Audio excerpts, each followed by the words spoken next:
बिस्मिल्लाहिर्रहमानिर्रहीम। अस्सलाम वालेकुम। क्या हाल है मेरे यूट्यूब चैनल में, कैसे उम्मीद करते हैं आप सब ठीक होंगे। अल्लाह का फजल व करम से होंगे। आज मैं बनाने जा रही हूँ पुलाव आलू मटर का, बीच में जखनी डाल के। मैंने सोचा मैं आपके साथ शेयर कर देती हूँ। तो चलो देखते हैं, बिल्कुल सिंपल से आलू मटर का पुलाव।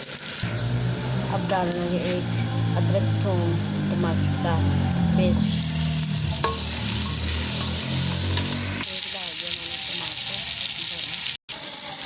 और डाल दिया बीच में चम्मच नमक। अब डाल देंगे 3 चीज़ें जो मैंने टमाटर डाले 3 चीज़ें, और साथ डाल दी मैंने आलू। इन सबको अच्छे से भून के कच्चे मिर्च 1 चम्मच करके मैंने जीरे का डाल दिया, और थोड़ी सी कट के डाल दी मैंने हरी मिर्च। इसी तरह बनाओगे तो आपको बहुत सिंपल से आलू मटर बनेंगे। आलू मटर चावल सिंपल सा पुलाव। ये मैंने बीफ की,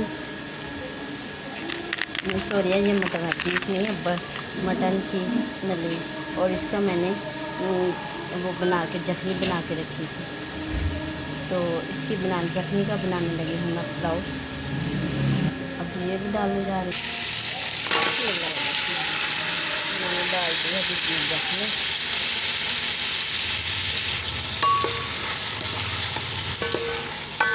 मटन की जखनी।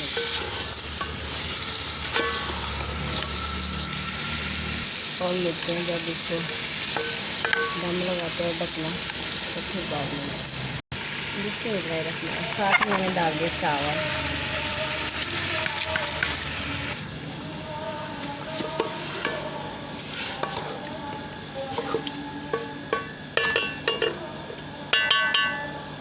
अब लगाती हूँ मैं ढकना, तो मिलती हूँ 20 मिनट बाद।